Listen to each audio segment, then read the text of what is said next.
and welcome to the revival, the show coming off of hiatus. This is the Nameless blog. I am your host, the Nameless one himself, and we're starting out this year with a brand new year.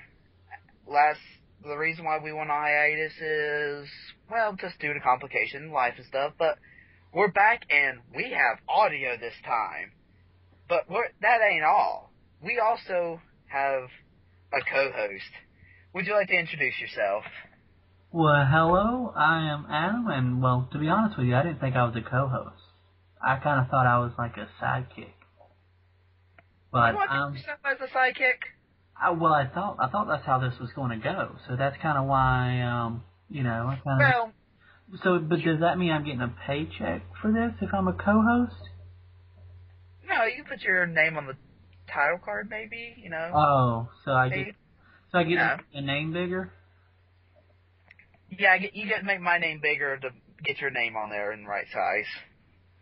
Well, you understand how that works? Yeah, what I do now. As I said, we'll try to figure out the logistics of your role later on. Okay. All right, well... Because the Nameless blog has never done a two-person live chat before, Well, I've read the blogs. It barely did a one-person blog, so... Oh...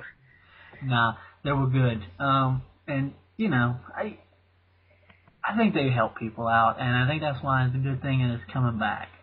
Because, let's face it, the pay-per-views... just look at the Royal Rumble. The match itself. Oh, we'll talk about that. Oh, don't worry about that. But I'm just saying, with a match like that, you need help. And sometimes you just need somebody to bring up something that you didn't necessarily think about or even look at. Exactly. And all from a logical point of view.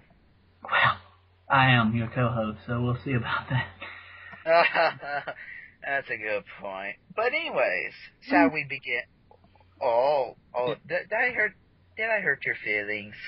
Whatever. It's whatever. It's whatever. Okay. Alright. Well, let's start off with our first match. John Cena versus Kane. Regular match and 2 points. Okay, my first question. Why is this a regular match? Okay, just quick build up here.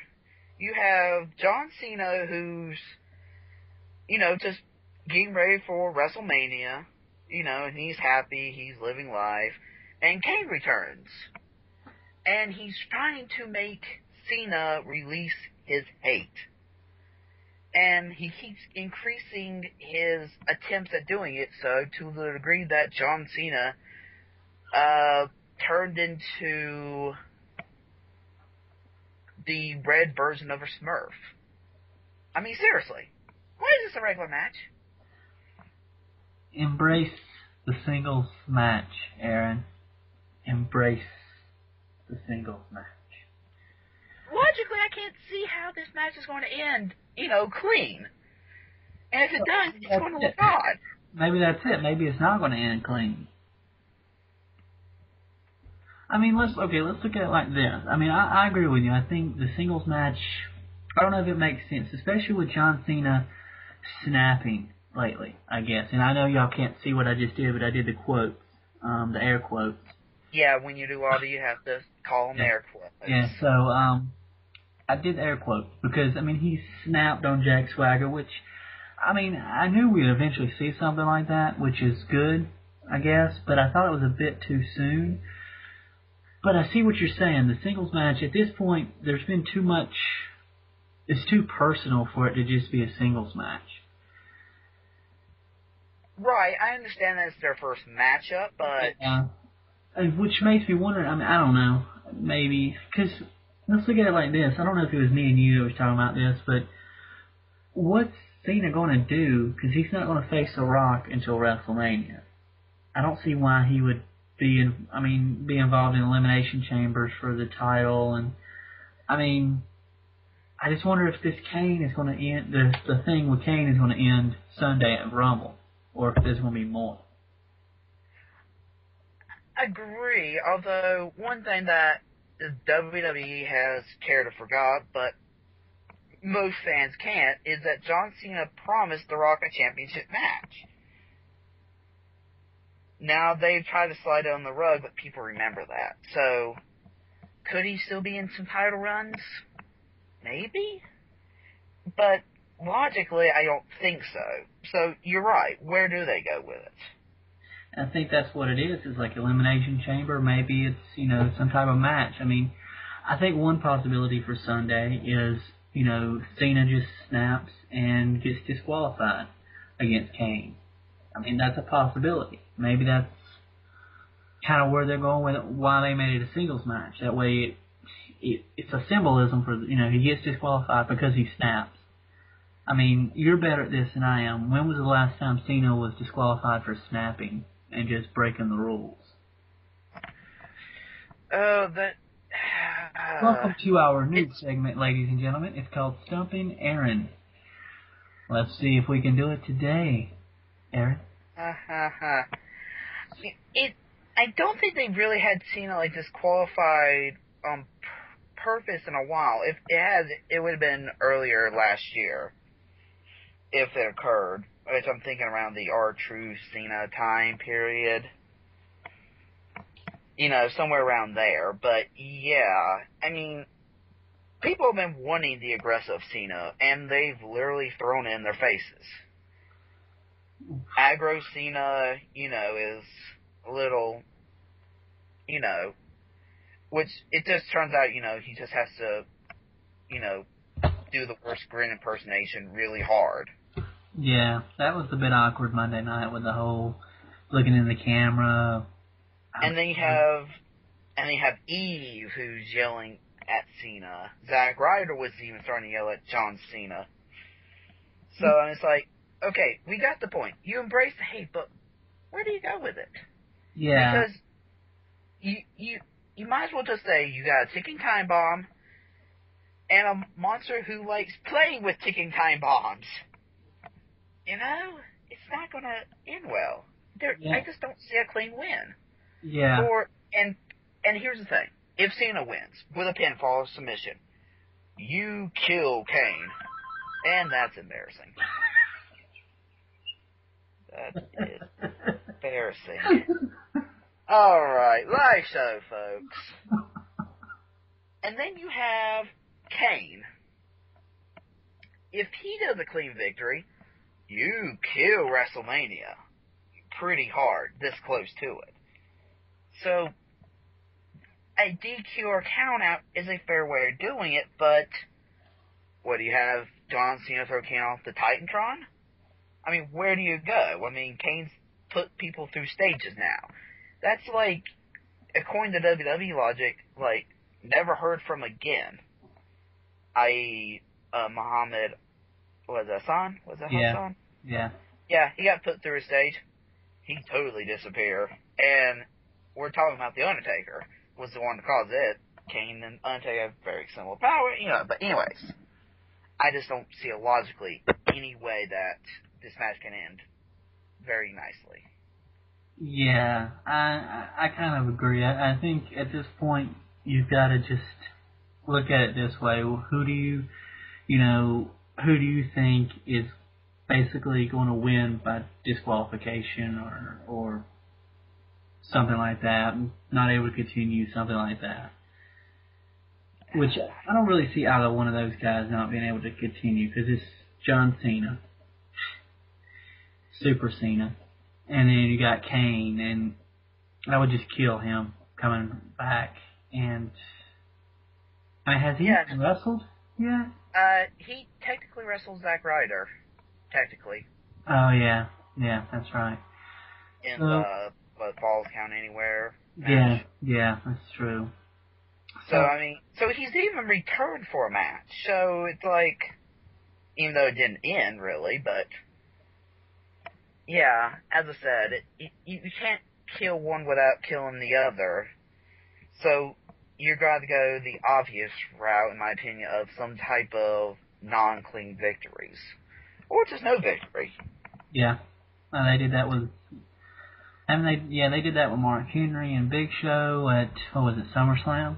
With the ring collapse? That was the one after Hell in a Cell. Vengeance? I think we haven't Vengeance yet. Oh, yeah. Right? October. It was Vengeance. Okay. Yeah, that sounds right.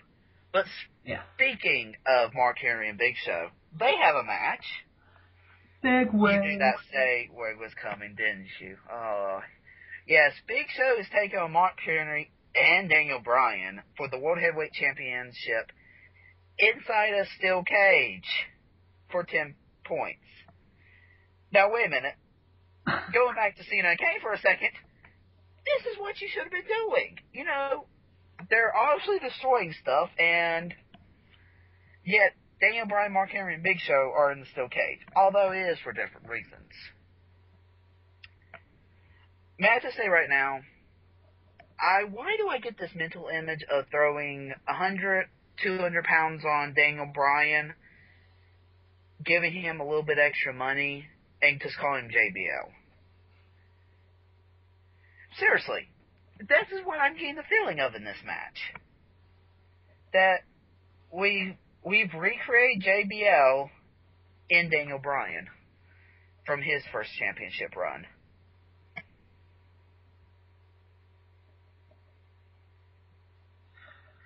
Do you care to explain that? Well, over the past, Daniel Bryan, for those living somewhere without the comfort of a TV, pretty much won the World Heavyweight Championship because of Money in the Bank after Big Show got DDT onto a chair. Okay, don't ask me how that one really works, but we'll go with it. Big Show survived, falls through the ring, go figure. And Daniel Bryan's, for 3 or 4 weeks now, has been defending the World Heavyweight Championship against everybody, mainly Big Show and Mark Henry, and keeps getting disqualified, count out, match to stopping because I'm sorry, what was that? Match is just stopping basically because Big Show starts crying. Well, yes. After that, there's a little bit more to that. I thought I would sum it up. Yeah. I was just summing it up. Well. Summing it up, yeah. Big Show crying pretty much, and then everybody deciding to think the Royal Rumble came 2 weeks early because they were lumberjacks. Yeah. That's what lumberjacks do. They like attacking people. So Daniel Bryan's been escaping for weeks on end, getting away with these unclean finishes, exactly like JBL. And these phones are starting to love me, aren't they? Oh, yeah. But yes. So, and if y'all remember a little history, now it's history, poor JBL. JBL, when he first became WWE Champion on SmackDown, he claimed to be the defending champion because he was good, but every time a new opponent would come up, I think Booker T, John Cena, Undertaker, I remember especially, and I think somebody else, I can't fully remember. I know there was 3 of them that were really terrorizing for Big Show. I think Big Show was one. And JBL kept escaping with these narrow victories. DQs, countouts, interference, all these other factors. Exactly like Daniel Bryan's now, except the one difference is JBL was a big guy that could hold himself up against bigger guys, but chose to escape with the title, while Daniel Bryan is acting like he's wanting to defend the title, yet still escaping with the title. Good summary. So, you probably don't remember 1 or 2 of those facts, did you? Well, we talked about it a couple days ago, and I remember that. Yeah, I think you've got a fair point. Question, I don't know. I just have a hard time caring about this match, I guess. I mean, it kind of reminds me of math class in elementary school, where you did probability and you looked at every way that a match could be done, or every different scenario, and that's like Big Show and Mark Henry, and Daniel Bryan and Big Show and Mark Henry, and Daniel Bryan and Big Show, Daniel Bryan and Mark Henry, and it's like, it's been every which way. He's faced everybody in this scenario too many times before. I think also what doesn't help is, first off, this is your traditional Money in the Bank rematch scenario where both the number one contender and former champion are like, hey, this wasn't funny. We want our title match back, Yeah. So it's a traditional triple threat match. Second, what is this? As I said, this is the, fourth or fifth time now we are having a world title match in a month. This is ridiculous. So this isn't one of those months where you got, 2 pay-per-views. No. You realize, according to WWE logic, Daniel Bryan had done enough title matches for the next 4 or 5 months. Because you're supposed to defend every 30 days. So pretty much almost 4 or 5 months down the road, he's covered every championship match he's supposed to have. So technically, he could take a break right now. Exactly, he could go and hang with AJ to make sure she recovers. His girlfriend, AJ. Right, AJ, who is his girlfriend. Hey, they're both geeks. It kind of makes sense. Well, I'm okay with that, but he just kept calling her his girlfriend to make sure everybody knew, just in case they forgot. Yeah, that's one of my problems with this match is that you can tell where they're trying to go with this. You can just kind of tell that how they're wanting it. But the problem is, you have a heel and a babyface and the champion in the ring. Mm-hmm. So which way does Daniel Bryan fall into that category? Is it 2 babyfaces and 1 heel, or 1 babyface and 2 heels? I think that's where it kind of gets convoluted, and then on top of this, we do have the JBL-style championship going on. Yeah, and plus you gotta look at it, I mean, honestly, I could see Big Show turning heel, because right now it kind of looks like Daniel Bryan kind of has some heel tendencies going on, and since he's, been champion. But you gotta remember, Big Show's kind of, I guess for lack of a better term, being picked on for the past few weeks. Going back to Josh Matthews and talking about how, having that title for a couple of seconds really must have hurt, the shortest title reign. And then he's got Daniel Bryan blaming all his problems on him, and, he hasn't been able to get the championship since then in his rematches. I don't know. I could see Big Show doing a turn. Okay, I see where you're coming from. I mean, pretty much, and this is the exact same reason why Daniel Bryan could turn heel, is because everything keeps getting, stuck on him, like the DQs. Guess who's involved in most of those DQs and countouts? He is. Yeah.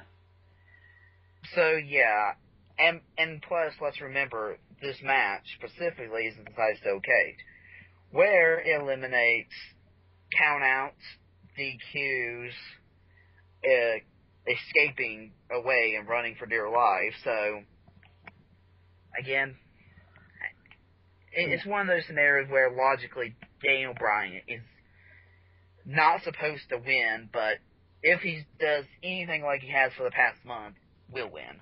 Yeah, but I have to say, I applaud WWE for the match choice. I think this is a good choice. In terms of I don't think they have any more left, And trust me, a lumberjack, actually, I would have actually loved to see a lumberjack match at the Royal Rumble, and then have everybody go back to the back and slowly come back out for the Royal Rumble match. I think that would be great.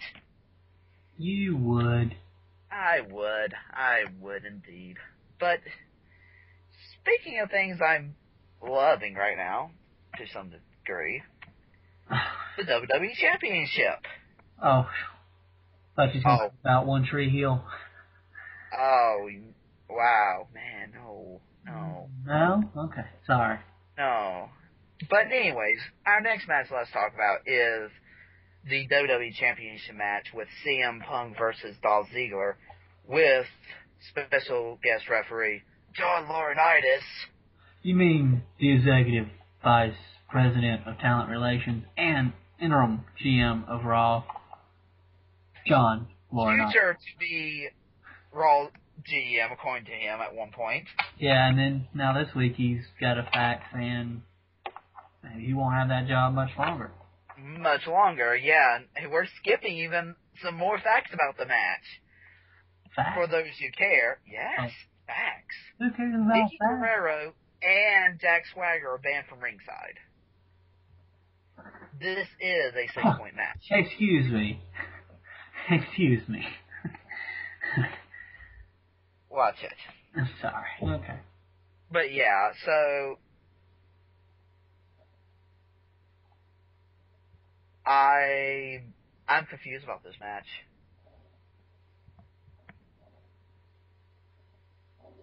Because of what happened on Raw. Actually, before I was confused, and then you just added to the pot. Because there's so many factors going into this match. You have CM Punk, who's champion. Which, as Mr. John Laurinaitis would say, you're not championship material. You know? So, we got that one factor, which does play a factor in a second, where I'm going with. You have Dolph Ziggler, who has supposedly beaten CM Punk for that magical, 4 or 5 weeks in a row scenario? Very similar to Daniel Bryan's. You know, I'm starting to see a trend here. Then you have John Laurinaitis, a special guest referee, who hates Punk. Whoa. He is fair. Oh, he's fair, but when you say I'm bluntly going to screw CM Punk out of his championship match, not anything else, it kind of makes you think, I don't think he likes him that much. His emotions just got the best of him, Aaron. That's all it was. He just got a little overheated, a little upset, and he said something that he didn't mean. He was just trying to get at Punk. That's all he was trying to do. Now you're going around spinning tails and trying to cause problems. I mean...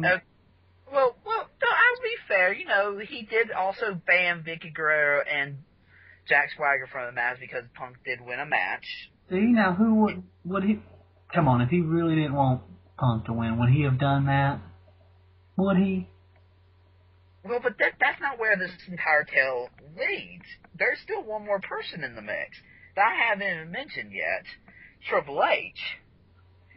Which, for those who don't know, on the last Raw before Royal Rumble, Mr. John Laurinaitis got a fax. I believe it was fax. They're very specific about that. I don't know why. That Triple H is going to be evaluating him by order of board of directors to see if he's fit to hold his job. Again, another monkey wrench into the logic plan. There are a lot of different little factors going into this match, and it is the WWE Championship, just to top it all off. And technically there is one more factor, but we'll get to that one here in a few minutes. Logically, before, you start out the regular match, Dolph Ziggler had a chance of winning. But after development, it looks like Punk's supposed to win this. Just plain and simple. What are you thinking of this? Yeah, I mean, I guess, I have to agree. But to me, it seems like they went through an awful lot of trouble kind of for nothing. You know, I mean, setting John Laurinaitis up to kind of, I don't know, be wolf in sheep clothing, I guess you can call it. Reveal himself as special guest referee, claim he's going to call it down the middle. Well, you kind of know. I mean, he got involved in several of the matches on Raw with Punk and Dolph, and you kind of knew what was happening. He's slipping, holding down the ropes, things Yeah, like that. exactly. Telling the ref to put the ring buckle back on, and just telling Dickie to get out of the ring. Yeah, exactly. So you kind of knew what was happening, and then to have him snap, it was good to see him snap, and then he admits, he will cost Punk, the match, and I don't know, to me, I felt like that would have been better to happen this Monday night leading up to the pay-per-view as opposed to 2 weeks before. Because it brings in, like you said, the complication of Triple H and evaluating, and to me, wouldn't it? I mean, I don't know. Who knows what they got planned? I don't know. But so, are we going to get John Laurinaitis the cheater, the kiss-up, or the fair guy? I mean, you literally have brought in all three factors. He could screw Punk out of the championship. He could actually just do 1, 2, 3 and call the correct winner by all rights. Or, he could cause Dolph Ziggler match so that way it looks like, he's being a good guy. Which would be WWE logic for you. Even though that just means he technically cheated. Or, to throw a kind of another monkey wrench into it, could Chris Jericho have something to do with this match? Think about it. He keeps claiming, this end of the world as we know it at the Rumble. Could he be talking about the Rumble? Sure. He could. But who's to say he is? Well... And the rumor is it's him and Jericho, or Jericho and Punk, at WrestleMania. Could this be a setup? Could this kind of set that up? Put that in motion? Well, speaking of the Rumble, I think this is a good time to bring the Royal Rumble up. For those who don't know what match occurs at the Royal Rumble every year, it is the Royal Rumble match.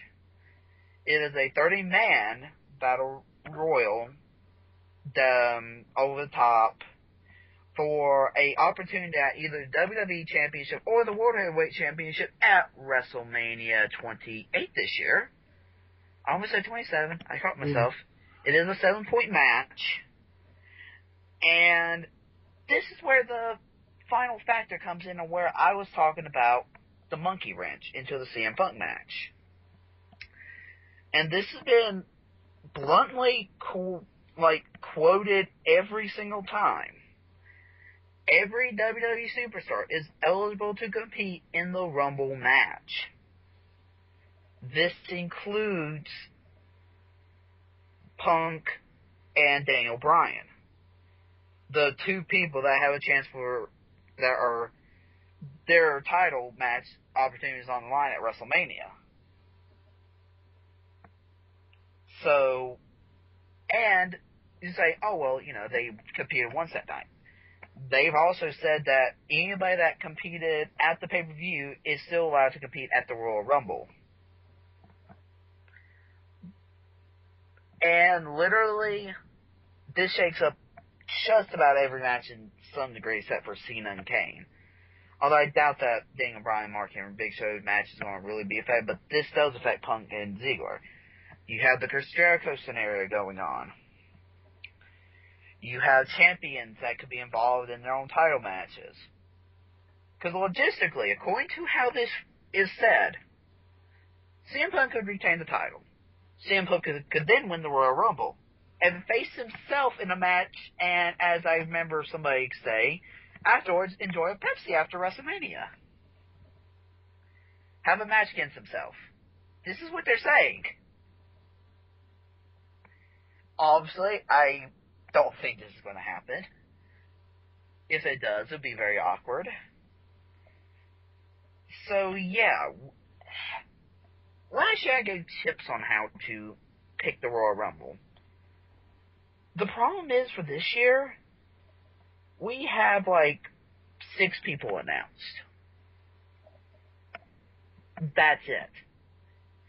And some of them aren't exactly helpful. as one mentioned before, Jericho's in the Rumble. Mick Foley's in the Rumble. Sheamus, The Miz, who's the number one entry, Wade Barrett, and R-Truth. And I think maybe one or two other people, but that's it. That's all that's competing. From what we know of. So literally, unless one of those 6 men win it, it's going to be a mystery opponent in some sense, even though we figure it's going to be a WWE superstar. Yeah, I mean, of course, looking back, I think about this the other day. Looking back, there's only really one Rumble that I can think of where, in the recent future,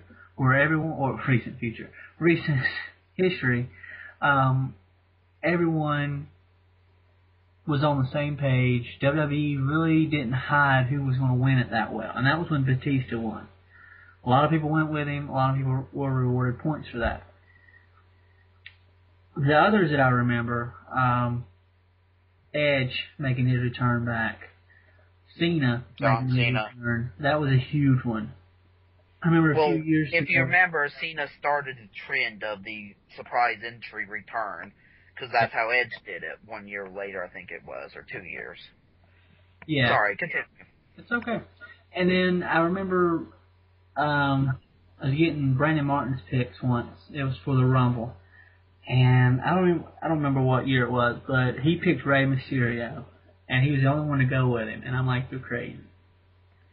I'm not sure if I said that to him, but I'm thinking in my head, you're crazy. You're talking about the 2006 Royal Rumble. Exactly. So, the Rumble has never really been that predictable to me, except for the Batista, the year of the Batistas, I like to call it. And there was still the opportunity for John Cena to emerge onto it. I mean, there was a few other, but you're right, it was kind of heavy towards Batista. Yeah. But this year, like you were saying, there's only 6 that are announced. They've opened it up to everybody in the WWE. I mean, even last year for the 40-man Rumble, even though there was 40 people in it, a lot of people still went with Del Rio. But right, there was always that chance that he wouldn't win it. Whereas, I mean, good Lord, we almost had Santino winning it. That was just... Which was the cheapest indie I think I've seen to a Rumble, to be honest, but, And I'm surprised that they keep talking about that. I really am. But... Oh, come on. He's on the cover of the freaking poster. Yeah, I noticed that. And y'all probably notice that right now, too, because it's probably what's staring you in the face. But, yeah, the Rumble's never been easy. It logically... And here's the thing, as we keep bringing up, we normally know all the competitors, or at least a good 90% of them. Yeah, there's always a surprise entrance, like RVD a few years ago. Last year was Booker T and Kevin Nash. You always have those, but for the most part, you know most of the people in it. This year, I don't know, that's what makes it so hard. And plus, who knows? Oh, what was I going to say? Sorry, blanked out. They haven't built anyone up in particular. A lot of people, and even Randy Orton, he's returning. It's in his hometown. People are saying that's a possibility, and it is. Yeah, I mean, don't get me wrong. But is that a scenario you see playing out, in Orton? I mean, why would he need a Rumble win? A former Royal Rumble winner once. It's like, you just really don't know about this because it is a weird scenario. I've actually seen where people are like, well, Kane's going to win it. Because he's going to be passing the number of eliminations of Shawn Michaels. And that, this is the year that Kane finally can win a Royal Rumble. Because He's got a lot of impressive stats in it. Okay. But, I mean, you can't even say that in this case because you have 6 people announced, which essentially for the Royal Rumble is nothing. Yeah. Their entries are called every WWE superstar is eligible to compete in the Rumble match. That's like what they're telling you. Yeah. Even for Jericho, I bet you if you looked up somewhere, it's like Chris Jericho entrant, stash, every WWE superstar eligible to compete in the Royal Rumble. Yeah, because used to they have a list, like past year or so they've had a list on there, which has made it super easy for me to do the match card. This year, nothing. I don't even think they say that this guy is eligible or this guy, except for what I've heard on WWE or on TV. I haven't. Yeah, there's not even been years on and off they do qualifying matches. Yeah. And they would announce live event shows for them. They would do some on Raw, SmackDown, maybe even Superstars. And one other thing I must point out, I bet you this year may be the biggest, who's that guy? Or, who's that guy? Because supposedly anybody from NXT is allowed on there. Yeah. Yeah, that's not going to end well. As I said, it's like, I don't really see how this is going to play out that well, you know? Yeah, and what you can't count out is, well, I think I said earlier, it's unlikely that a surprise entrant will win unless it's someone like Edge or Cena where they're returning from an injury early.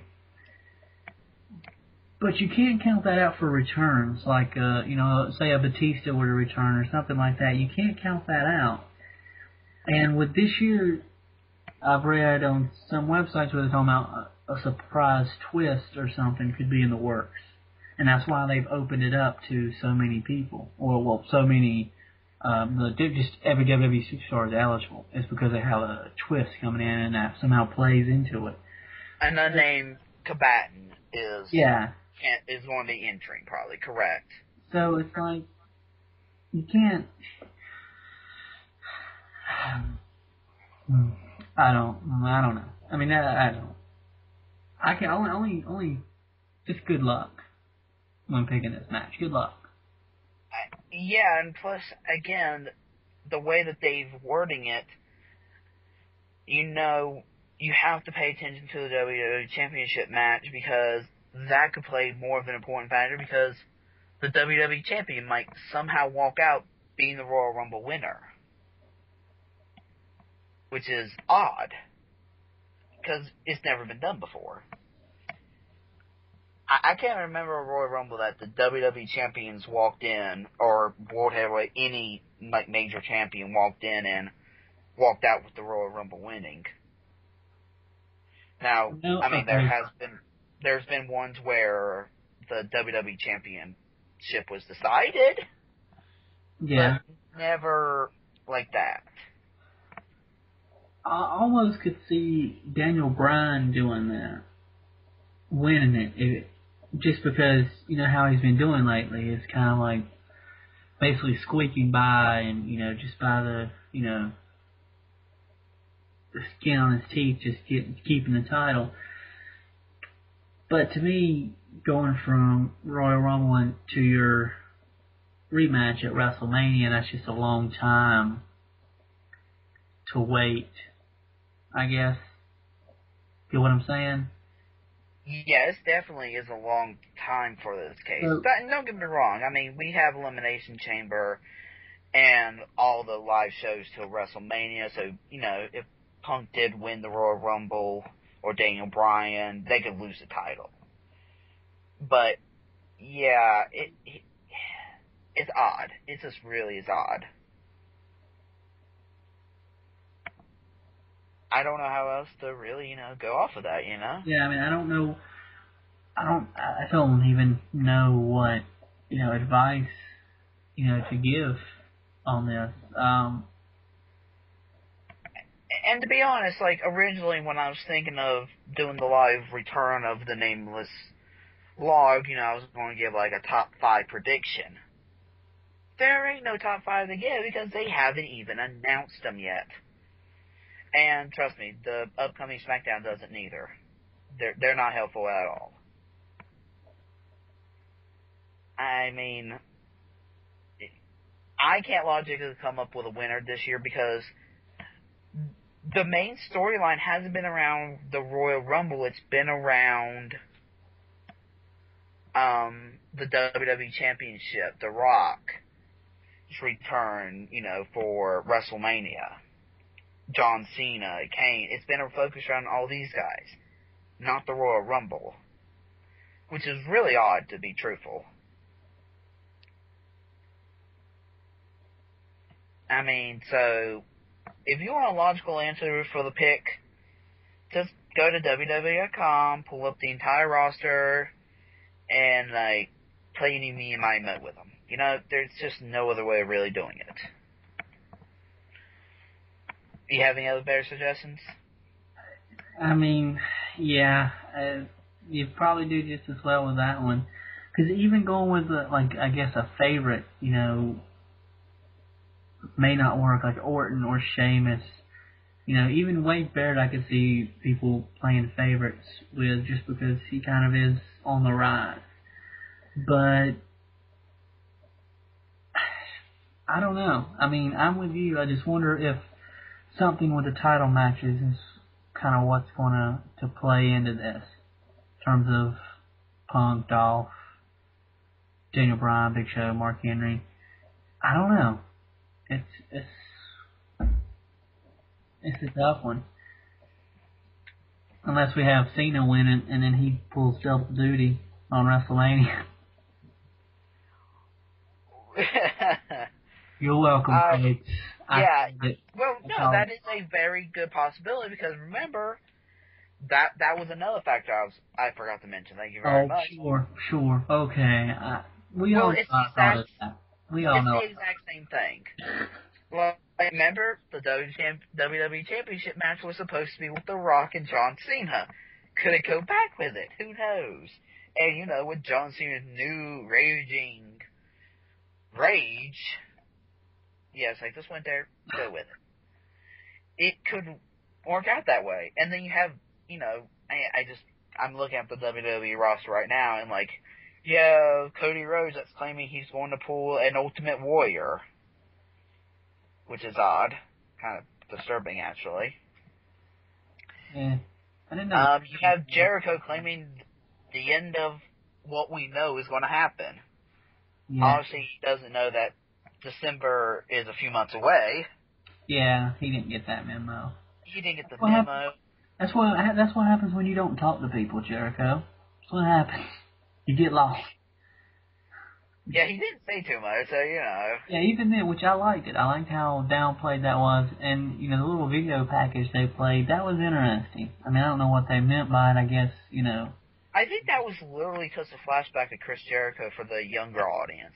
Yeah, I mean, I guess. And for those that don't know, just quickly, Jericho came out last week. He's been doing the silent treatment, and he did the highlight reel, full stage and all, and Jericho finally spoken, and it was supposed to be about Royal Rumble, and he said that this Sunday, it's going to end the way as we know it. What does that even mean, I know. Technically, maybe Triple H returns, He's still technically an active wrestler, he's going to be there Monday. Now, something you brought up, and it's a good point, when talking about Jericho, and that video was just a little montage to remind the younger audience of who Jericho is. I wonder if they're going to do that for the Rumble when they have Hacksaw Jim Duggan run out there, or the Brooklyn Brawler. Oh, my goodness. They're going to just, okay, time out, guys. Let's pause the Rumble. If you could focus your attention to the Titantron, we're going to remind you who Brooklyn Brawler is. just as... Oh, yeah. or, Mae Young, because technically they never said females can't be involved in the match. Well, they had a little package. I don't know if it was this week or last week on Raw where they were talking about 2 women being in the Rumble. The stats. Yeah. The stats video. That's correct. Yeah. Yeah, I remember them talking about that, which is interesting. And, and that's interesting because, when Jericho was going to make his return, they made a big deal about she, and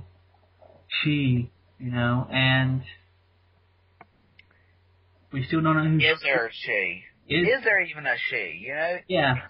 Keep in mind, there was just so many random questions that we have no clue about. So basically, what this show has done for you for Royal Rumble is nothing.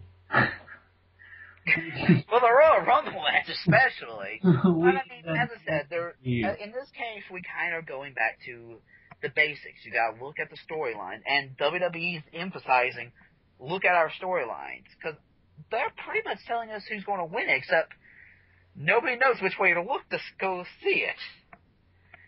And, imagine like there's 10 doors in a room, and they're telling you that one of them is the answer. And they're said, we're going to give you the clues for it. And then they forget to give you the clues to tell you which way to look. Good luck, folks. Yeah, and this one, and as I said, I think this is one of the first Royal Rumbles in the 10 count span, at least, that we don't know the entrance. So, that is a really hard challenge. I don't know what else to say. It's just not a friendly match to have to try to pick. No. I've got nothing. I'm planning on spending the next 3 hours doing eeny, meeny, miny, mo on WWE.com for my pick for the Rumble. Oh, you're doing elimination style then. Okay. Yeah. That's how the Rumble is, so that's probably how I should do it. Yeah, and I just don't know. Although, the sad part, and this is kind of going towards the closing, when looking at the Royal Rumble match, my first sad thought was, does the WWE even have 30 people that can compete in it?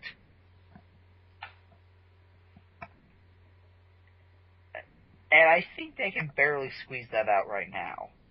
And they are going to have to throw some divas in there to make it out. Oh wait, I think Hornswoggle's in the Royal Rumble. Don't forget about Hornswoggle. That's all I'll say. Don't forget about Hornswoggle. That's it. Good luck. Yeah. That was a name that they did mention. Because, I don't know what else to say.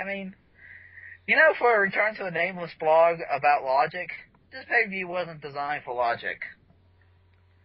Which most Royal Rumbles ain't really.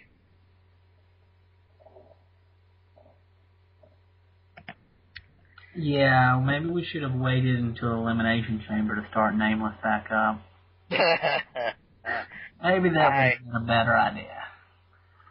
It probably was. It should have been, but it's a fresh part of the year. I guess if you think about it, though, Nameless isn't necessarily here to tell you who to pick. It's to maybe bring up certain aspects or logic that you maybe didn't see before, and maybe help you decide on your own from there. Well, I can assure y'all one thing. I'm pretty sure this gave half of our 10 count members headaches. I think well, you gave one extra person a headache, I think, but just saying. Oh yeah. But do you have any other comments? I don't. Just good luck. That's good luck. That's all I've got. Yeah, and I think I'll enjoy watching the Royal Rumble, but yeah, let's wait till Elimination Chamber to, at least get some sanity back in the WWE. Because right now, I think this was the worst time to bring back the Nameless blog for it. But anyways, this is the end of the show, and I am the Nameless one, and was assisted by Adam Davis. And I guess, until next time, we'll see you at the Elimination Chamber. Bye. Good night, everybody.